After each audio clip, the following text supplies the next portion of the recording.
Madame, Monsieur, bonsoir. Merci de nous rejoindre à la une de l'actualité. Le président de la République, Abdelmadjid Tebboune, a félicité hier soir sur Twitter le professeur Mariam Mrad après avoir été élu membre de l'Académie des sciences d'Amérique.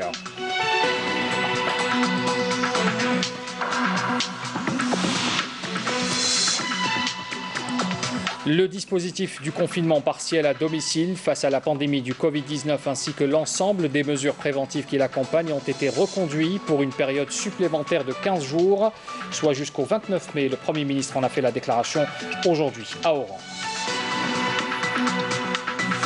Le Premier ministre en visite donc de travail dans l'ouest du pays, d'abord à Oran puis Relizane. Abdelaziz Jarrad s'est rendu notamment dans des structures hospitalières et dans une unité de production de bavettes.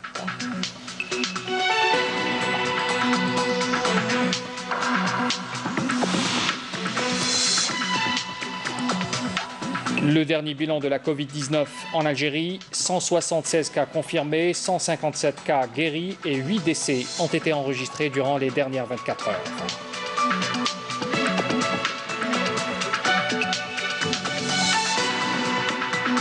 La solidarité, le leitmotiv de la communauté algérienne en France en cette période d'urgence sanitaire, elle s'exprime par des initiatives telles que celle de l'association Solidarité humanitaire franco-algérienne et la Fondation de lutte contre le cancer AMEL. Un reportage à suivre également tout à l'heure. Voilà pour l'essentiel des titres que nous allons développer ce soir. Pour commencer d'abord cette information qui vient de nous parvenir. Le président de la République, Abdelmadjid Tebboune, s'est entretenu cet après-midi avec son homologue de la République du Niger, Mamadou Issoufou. Au cours de cet entretien, les deux chefs d'État ont passé en revue la situation sanitaire qui prévaut dans les deux pays ainsi que les perspectives du développement de la coopération entre l'Algérie et le Niger. À cette occasion, le président du Niger a tenu à remercier l'Algérie pour ses aides octroyées à son pays. Le président de la République, Abdelmadjid Tebboune, a félicité hier soir le professeur Mariam Mrad après avoir été élu membre de l'Académie des sciences d'Amérique. Le président de Tebboune a présenté dans un tweet toutes ses félicitations au professeur Mariam Mrad pour son élection à la prestigieuse Académie américaine des sciences en reconnaissance à ses contributions dans la recherche médicale, biologique et d'immunologie. Le président Tebboune a ajouté être fier du professeur et de tout Algérien innovateur où qu'il soit. Et puis enfin, que ce couronnement honore la femme algérienne persévérante et rehausse la présence de l'Algérie au sein des instances scientifiques internationales. Le président du Conseil de la Nation, par intérim, s'est réuni aujourd'hui avec les membres du bureau du Conseil. La réunion a été ensuite élargie aux différents groupes parlementaires. La rencontre a été l'occasion pour échanger à propos de plusieurs sujets qui marquent l'actualité en ce moment. Le Premier ministre, Abdelaziz Jarrad, a donc annoncé ce mardi la prolongation du confinement sanitaire de 15 jours supplémentaires dans le cadre de la lutte contre la propagation du Covid-19. Jarrad a indiqué lors de son intervention sur les ondes de la radio Oran régionale, dans le cadre de sa visite dans cette wilaya, qu'après consultation du président de la République, Abdelmadjid Tebboune, le gouvernement vient de décider donc de prolonger ce confinement sanitaire pour cette durée supplémentaire de 15 jours à compter du 15 mai jusqu'au 29 de ce mois. Il a indiqué que cette procédure entre dans le cadre des mesures prises pour mettre fin à l'épidémie. Elle a été prise donc dans l'intérêt des citoyens. Je vous propose d'écouter la déclaration de Abdelaziz Jarrad. Dans le cadre de la lutte contre la propagation du coronavirus, le gouvernement, et après avoir consulté le président de la République, a décidé de prolonger le confinement de 15 jours, et ce, à partir du 14 mai. Les citoyens, de leur côté, doivent être préparés à nouveau au confinement afin de préserver leur santé. De notre côté, le gouvernement fournira tous les efforts nécessaires jusqu'à l'éradication finale de ce virus.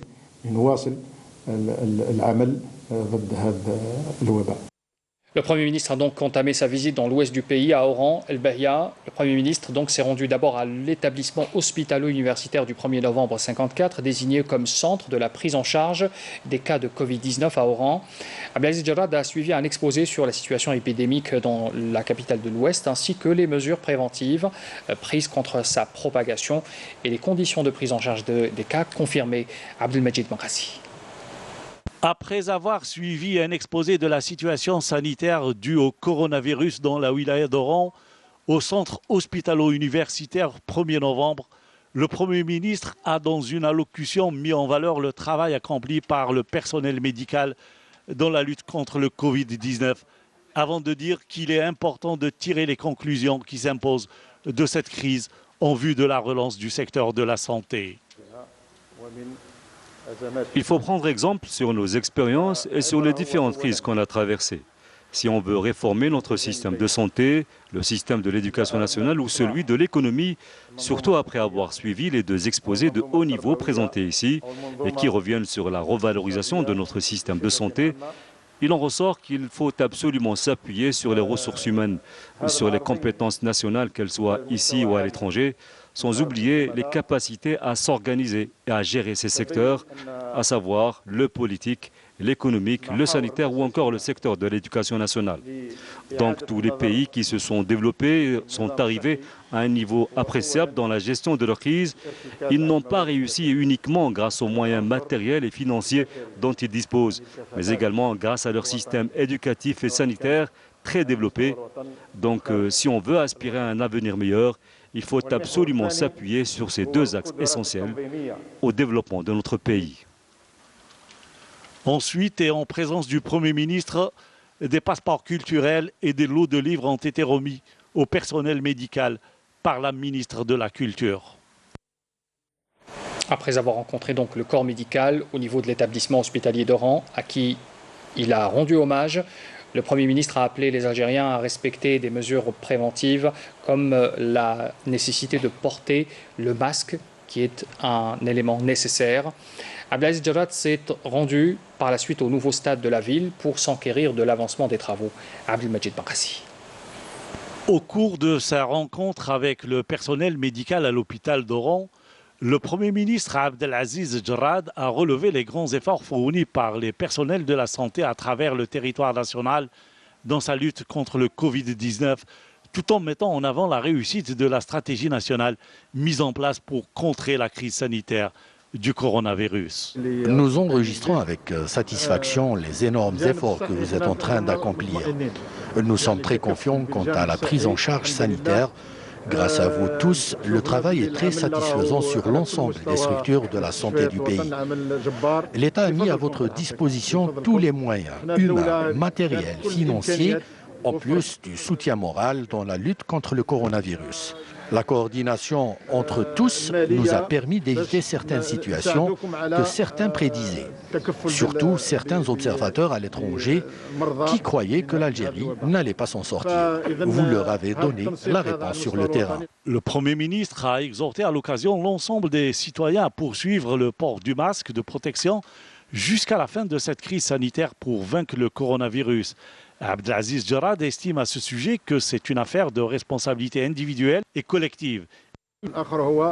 J'appelle l'ensemble des citoyens à poursuivre le port du masque de protection jusqu'à la fin de cette crise afin de vaincre le coronavirus.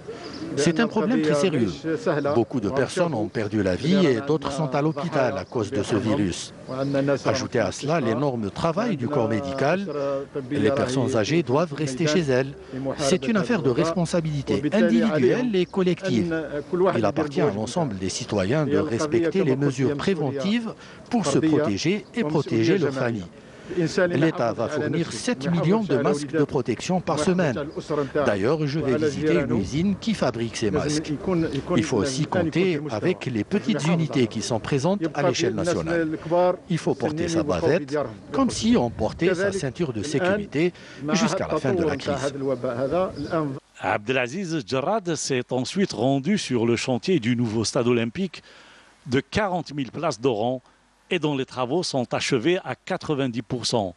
Une occasion pour mettre l'accent sur les orientations de la nouvelle politique qui s'appuie sur l'encouragement de la production nationale et la rationalisation des dépenses. Il y a une rationalisation des dépenses et on va dans ce sens-là. Exactement. Pour encourager la production nationale.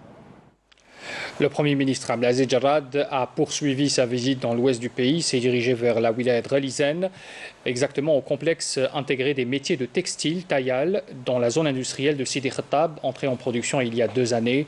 Le Premier ministre a visité à cette occasion une unité de confection de masques de protection relevant de ce complexe, Saïd Fellak. 25 000 masques sont produits quotidiennement au sein du complexe des matières textiles Tayal de Relizane. Ce complexe d'un investissement de plus de 171 milliards de dinars se fixe comme objectif d'atteindre la production de 250 000 unités jour début du mois prochain. Le Premier ministre Abdelaziz Jarrad, au cours de la visite de travail qu'il a conduit à ce complexe, a indiqué que l'Algérie ambitionne d'atteindre l'autosuffisance en termes de production de masques.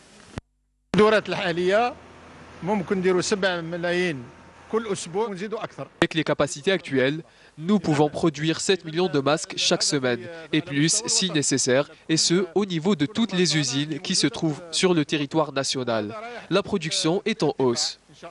À présent, le citoyen doit utiliser les bavettes et les porter quand elles le lui parviennent, jusqu'à la fin de la crise sanitaire. Le masque est devenu essentiel pour dépasser cette pandémie. Le citoyen est conscient. Ces masques seront disponibles sur le marché national et Inch'Allah, on va passer à une autre étape. Le Premier ministre Abdelaziz Jarrad, qui après avoir suivi un exposé concernant la capacité de production de ce complexe des matières textiles, a insisté sur l'importance de confectionner des bavettes de qualité réutilisables afin de satisfaire la forte demande actuelle. Ce qui nous importe le plus, c'est le citoyen. C'est pour cela qu'il vous faut produire des masques en tissu d'une très bonne qualité, afin de pouvoir les réutiliser, parce qu'il y a beaucoup de citoyens qui ne peuvent pas en acheter à chaque fois. Le Premier ministre a enfin écouté les préoccupations des employés et de leurs conditions de travail, notamment en cette période de crise sanitaire. Toujours à Relizane, Abdelaziz Jarrad s'est enquis de la situation épidémiologique induite par le nouveau coronavirus et des conditions de prise en charge des personnes atteintes au niveau de l'hôpital Mohamed Boudiaf du chef-lieu de la wilaya. Jarrad, qui effectue une visite de travail, qui a effectué cette visite de travail dans la wilaya de Relizane, a suivi un exposé sur la situation sur place avec des explications, notamment avec la prise en charge des personnes atteintes par cette maladie. Et je vous propose d'écouter la déclaration du Premier ministre.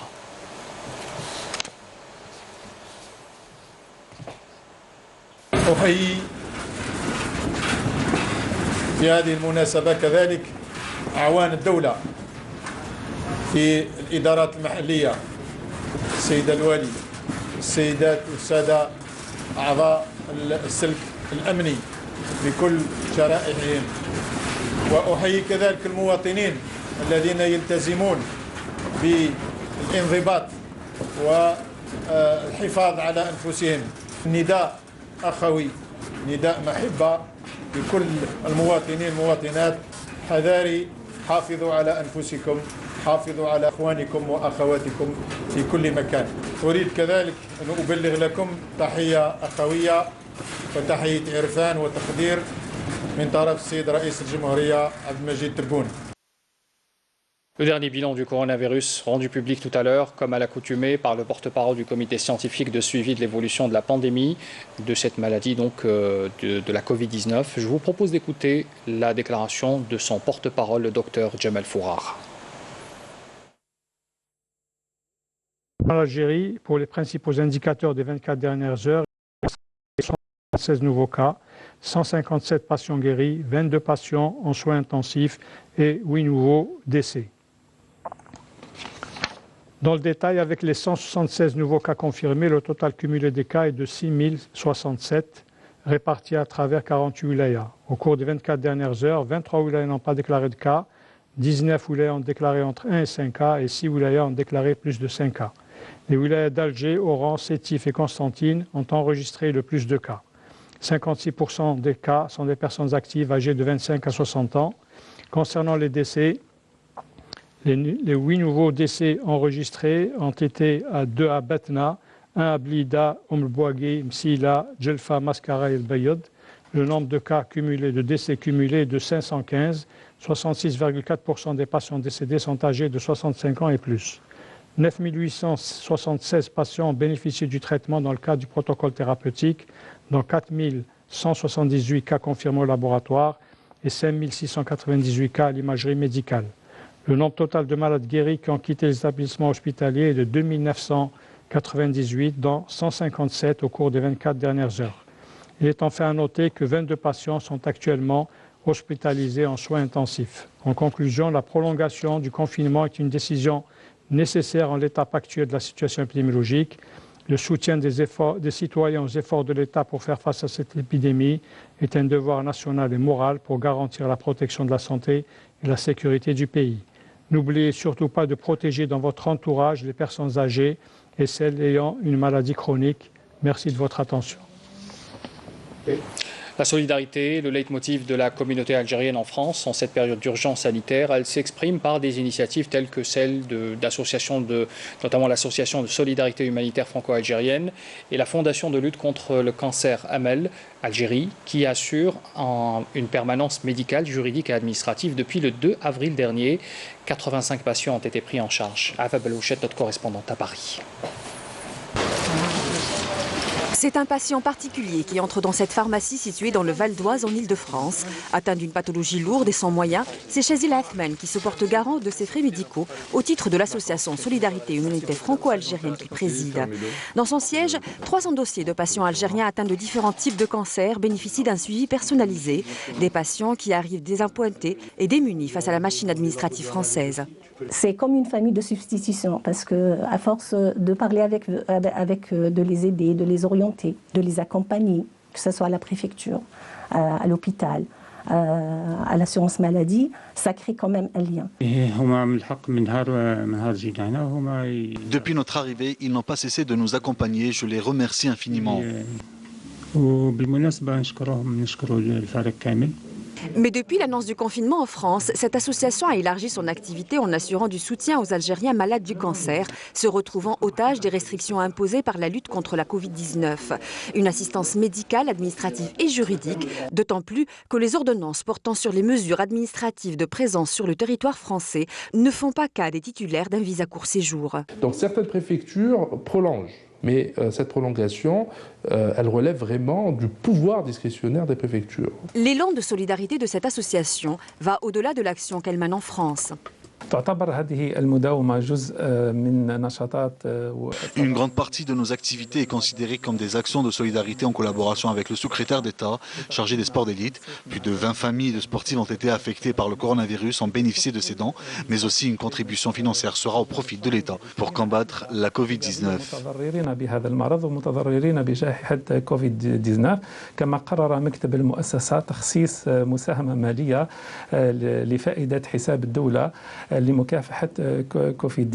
Mais le projet phare de cette association est la création en Algérie de la fondation Amel de lutte contre le cancer, créée en septembre dernier. Un projet humanitaire aux grandes ambitions. On est très optimiste d'une part et on est très rêveur d'autre part. C'est-à-dire qu'on a envie de créer, de mettre en place une ville médicale, une ville de lutte contre le cancer. C'est-à-dire que dans ce pôle d'excellence, il y aura la prise en charge de la maladie à l'accompagnement fin de vie d'une part et la sensibilisation en pré-maladie. Le lancement de la fondation Amel de lutte contre le cancer était prévu en avril dernier, puis retardé à cause de l'état d'urgence sanitaire mondial. En attendant, ses membres continuent à mobiliser toutes les bonnes volontés pour la réussite du projet et misent sur la compétence médicale algérienne pour le porter ensemble. On revient en Algérie pour aller à l'hôpital Nafissa Hamoud à Alger. Tout en maintenant les soins au service de cardiologie, ce dernier prend également en charge les malades atteints de la Covid-19 susceptibles de faire des complications. Yannis Saïd Palkassem. Le service de radiologie du CHU Nafissa Hamoud a renforcé depuis plus de 2 mois son service. IRM, scanner, radiographie, tout y est pour assurer la prise en charge des cas Covid-19. Maintenant, nous avons mis un peu d'ordre parce que nous avons aménagé une plage horaire entre 10h30 et 14h pour les malades qui sont infectés et ou suspects de Covid-19. Donc nous le prenons parce qu'il y a un problème d'hygiène et de prévention qui est très important. Entre 2 malades, il faut nettoyer. De plus, nous ne sommes pas arrêtés, nous prenons des urgences les autres pathologies évoluent. Un service bien équipé qui permet tous les examens de radiologie standard et permet rapidement de mettre en évidence la maladie Covid-19. Le scanner actuellement dans le monde entier, c'est le scanner qui est l'examen. Bon, dépistage, c'est un grand mot. On essaie de prendre surtout des malades qui ont une symptomatologie. Cependant, il y a des malades qui arrivent bien portants et qui sont porteurs sains de virus. Et cela, on se méfie, parce que sans qu'il y ait de symptomatologie, on peut rencontrer, on peut avoir la mauvaise surprise de trouver des lésions essentiellement pulmonaires.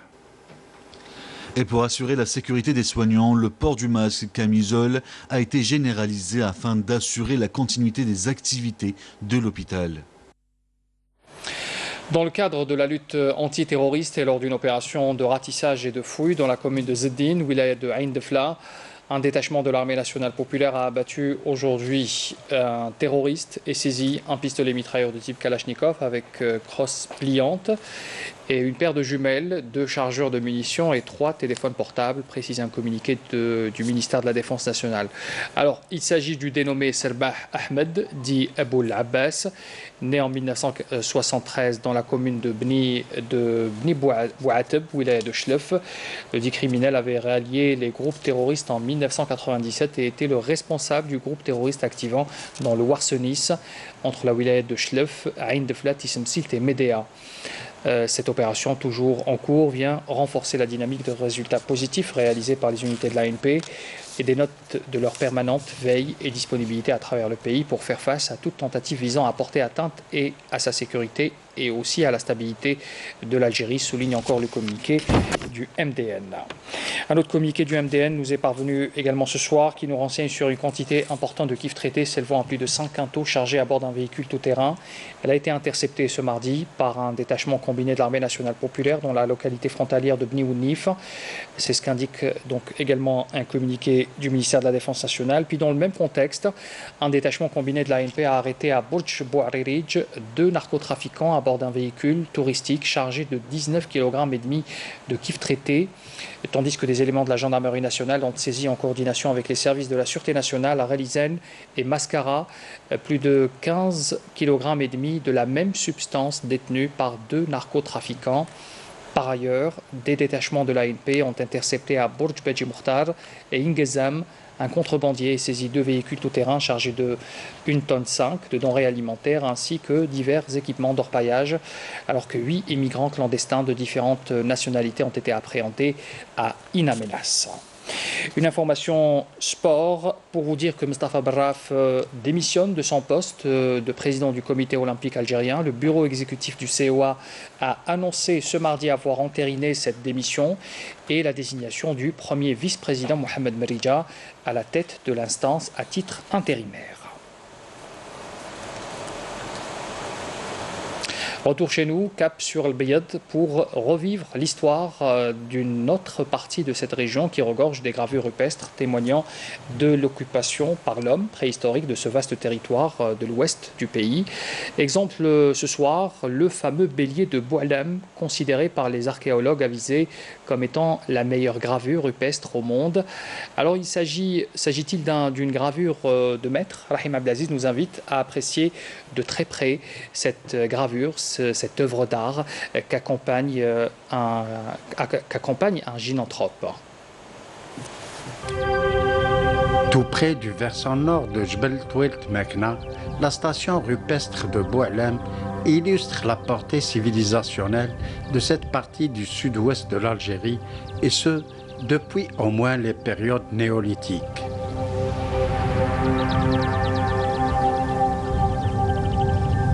Il s'agit de la gravure du bélier asphéroïde de Boualem. Celle-ci est universellement célèbre par la qualité de son style. Le bélier porte un disque agrémenté de 2 feuilles et d'un collier. La technique employée met en valeur le détail des attributs de l'œil, des cornes, des oreilles et celle des jarres.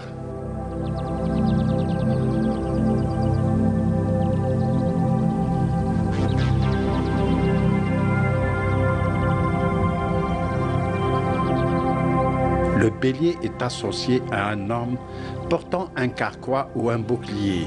Sa tête semble recouverte d'une coiffe. Il s'agit de la plus belle gravure de tout l'art rupestre nord-africain. Du nord au sud de la région d'El Bayad, les reliefs sont des plus contrastés. La présence des gazelles indique qu'on est bel et bien dans des zones stépiques.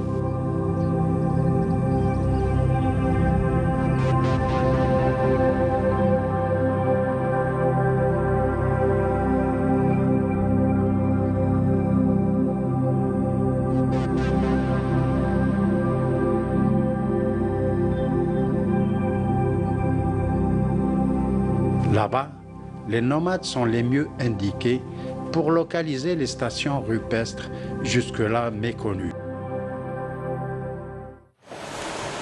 On rappelle des titres avant de clore ce journal. Le président de la République, Abdelmejid Tebboune, félicite sur Twitter le professeur Meryem Red après avoir été élu membre de l'Académie des sciences d'Amérique.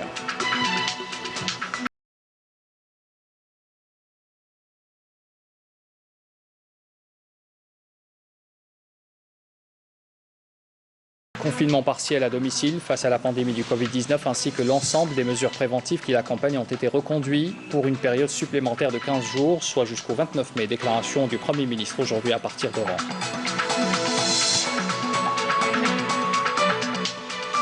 Le Premier ministre, justement, en visite de travail à l'ouest du pays, d'abord à Oran puis Ralizen, Abdelaziz Jarrad s'est rendu notamment dans les structures hospitalières et dans une unité de production de bavettes.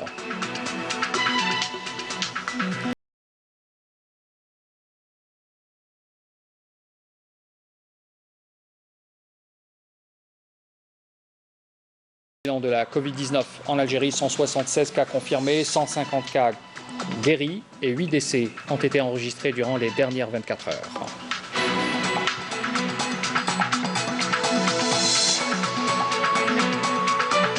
La solidarité, le leitmotiv de la communauté algérienne en France, en cette période d'urgence sanitaire, elle s'exprime par des initiatives telles que l'association Solidarité humanitaire franco-algérienne et la Fondation de lutte contre le cancer Amal.